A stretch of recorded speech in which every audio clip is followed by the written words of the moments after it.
L'information en 10 minutes, c'est sur Ecclesia TV. Bonjour à tous et merci de nous suivre. Au sommaire de cette édition, visite du chantier de la Cité de la Paix le mardi 20 avril 2021.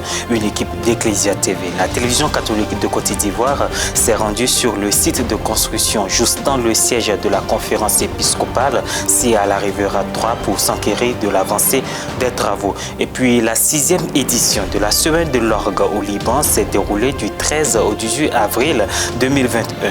Une série de concerts était organisée par l'école de musique de Notre-Dame University pour faire découvrir le répertoire d'orgue généralement consacré aux célébrations liturgiques chrétiennes. Mardi 20 avril 2021, une équipe d'Ecclesia TV, la télévision catholique de Côte d'Ivoire, s'est rendue sur le site de construction de la Cité de la Paix, à Cocody Rivera 3. Cette visite devenue rituelle a permis d'apprécier le niveau d'avancement des travaux. Elle a coïncidé avec la phase importante de coulage de la dalle de la plateforme A de cet édifice, occasion aussi de s'enquérir des nouvelles auprès des responsables en charge des travaux. Reportage Pierre Richemont, Maria Bissier, commentaire Rosélie Moubiou. Les agents d'Ecclesia TV se sont encore rendus le mardi 20 avril 2021 sur le site du chantier de la Cité de la Paix, à la Rivera 3, dans la commune de Cocody, dans le but d'avoir plus d'informations sur l'avancée des travaux de construction de cet édifice. La différence se fait voir entre la dernière visite et celle de ce mois, en commençant par la plateforme A. En effet, après le dallage du rez-de-chaussée, une élévation des murs à 10 rangs a été faite. Ensuite, un chaînage haut pour ceinturer les 10 rangs. Après le chaînage haut, une autre élévation de 4 rangs a été faite dans le but d'atteindre la hauteur sous plancher qui est de 3 mètres. À la suite, un coffrage et un ferraillage de la dalle du rez-de-chaussée ont été faits sur les 2 bâtiments de la plateforme. Comme vous avez constaté, depuis la dernière fois que vous êtes passé, nous étions encore dans la fondation et nous avons entamé nous avons coulé le dallage, nous avons coulé la dalle pleine des 2 bâtiments et nous avons commencé maintenant l'élévation des murs. Bon, sur la plateforme B, nous sommes sur la plateforme B où il y a 2 bâtiments, un bâtiment 1 et un bâtiment 2. Alors, vous voyez le bâtiment 1, nous avons déjà commencé le montage des murs. Et le bâtiment 2, il nous reste à couler la dalle pleine. Nous allons couler ça d'ici la semaine prochaine. Voilà un peu l'avancée des travaux sur la plateforme B concernant les 2 bâtiments. Nous avons pu constater aussi le commencement du montage du premier niveau d'étage sur les bâtiments. Pour ce qui est de la plateforme B, après la finition des dallages et des dalles pleines, nous avons constaté l'élévation des murs sur le bâtiment 1. Sur le bâtiment 2 de la même plateforme, le coffrage qui recevra le béton pour couler la dalle pleine est en train de se faire. Terminons par la dernière plateforme, la plateforme C. Après le démarrage des travaux sur cette plateforme par les fouilles, les ouvriers sont maintenant en train de finir les longrines des 2 bâtiments de la plateforme. Après cette finition, le dallage sera coulé. Notons aussi que sur le premier bâtiment de la dite plateforme ont débuté le coffrage et le ferrage des poutres de la dalle pleine. Nous sommes sur la plateforme C. Et la plateforme C, il y a 4 bâtiments. Mais nous avons entamé 2 bâtiments qui sont au seuil 38-30. Concernant les 2 bâtiments, nous sommes encore en fondation. C'est-à-dire, nous sommes en train de faire les longrines. Et chaque bâtiment comprend des longrines et des poutres. Des poutres qui sont reliées par des poteaux. Les poteaux qui sortent par des semelles isolées et nous avons les poutres qui ceinturent.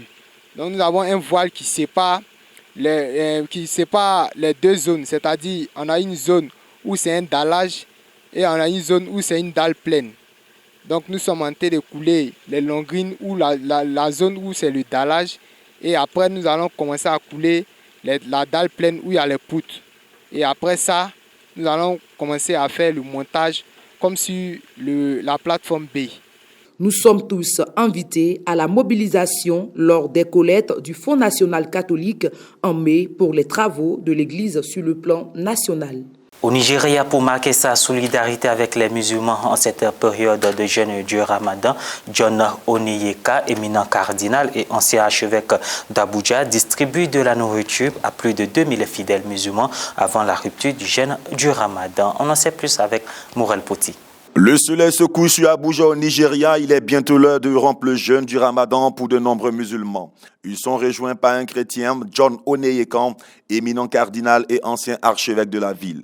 Aux côtés de l'imam de la mosquée, il est venu distribuer de la nourriture à plus de 2000 fidèles, partager avec eux un repas, mais aussi délivrer un message de coexistence pacifique entre musulmans et chrétiens. Nous faisons de notre mieux pour diffuser une attitude d'ouverture, parce que nous croyons que Dieu ne veut pas que ses enfants s'entretuent. Il veut que nous vivions en paix. Donc tout ce que nous pouvons faire pour promouvoir la paix, nous devons le faire. Le Nigeria a connu de nombreux conflits intra- et interreligieux, mais aussi ethniques et doit encore faire face aux attaques des djihadistes de Boko Haram. Renforcer les liens entre les communautés est donc primordial pour la paix. Les gens voient que la nourriture que nous mangeons nous a été donnée par un clergé chrétien, un cardinal que tout le monde connaît. Ce n'est pas un clergé clandestin. Cela montre que nous pouvons réellement vivre ensemble, que nous pouvons être amis et que nous pouvons vivre en paix, ajoute Fouad Adeyemi, imam en chef de la mosquée Al-Habibiyya d'Abuja. Nous devons encourager cette harmonie religieuse. Aujourd'hui, nous sommes ici pour rompre le jeûne. Chaque jour, de très nombreux chrétiens viennent rejoindre leurs frères musulmans. Cela veut dire quelque chose et nos prières sont que Dieu voit cela et qu'il nous exauce afin qu'il y ait la paix au Nigeria et dans le monde entier. Conclut Simon Lalonde, le gouverneur de l'État du Plateau. Culture à présent, la 6e édition de la Semaine de l'orgue au Liban s'est déroulée du 13 au 18 avril 2021.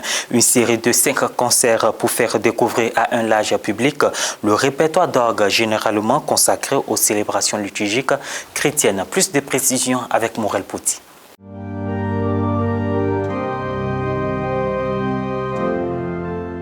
C'est le seul festival d'orgue qui se déroule entièrement au Liban et malgré les difficultés d'organisation dues aux restrictions sanitaires, sa 6e édition a pu avoir lieu. La semaine de l'orgue au Liban s'est tenue du 13 au 18 avril. Une série de concerts est organisée par l'école de musique de Notre-Dame University et le Terra Sancta Organ Festival avec le soutien de l'Institut culturel italien de Beyrouth et l'ambassade de la République tchèque au Liban. L'événement auquel quelques spectateurs admis au dernier moment ont pu assister était retransmis en direct par la chaîne libanaise Noursat Télé Lumière. C'est comme un signe de renaissance. Habituellement, quand il y a une crise, le premier secteur à redémarrer, c'est la culture. Alors, nous voulions donner ce signe et nous tenions à réaliser ce festival cette année, malgré toutes les difficultés que nous connaissions. Anche quest'anno. Non seulement la pandémie, les dates, lieux et heures de l'événement ont été déplacées à 2 reprises, mais aussi la grave situation économique du pays et les dommages de l'explosion. Les orgues de 2 églises ont été gravement endommagés par l'explosion du mois d'août dernier au port de Beyrouth. Là où il y a un orgue, il y a une église. Et là où il y a une église, il y a une communauté chrétienne. Ce festival est la contribution des chrétiens à une culture de qualité dans le secteur de la musique, car la musique d'orgue est ici perçue comme de la musique chrétienne.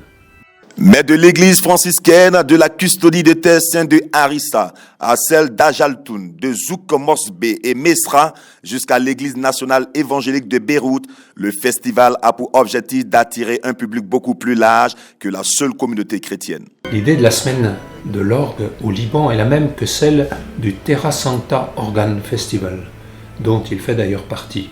C'est de permettre à chacun d'écouter le son de l'orgue et de découvrir le répertoire d'orgue qui autrement serait difficile d'accès parce que les orgues se trouvent principalement dans les églises et sont consacrés aux célébrations liturgiques et donc beaucoup ne pourraient y participer. Et voilà, c'est la fin de cette édition. Merci de votre attention. Merci de nous avoir suivis.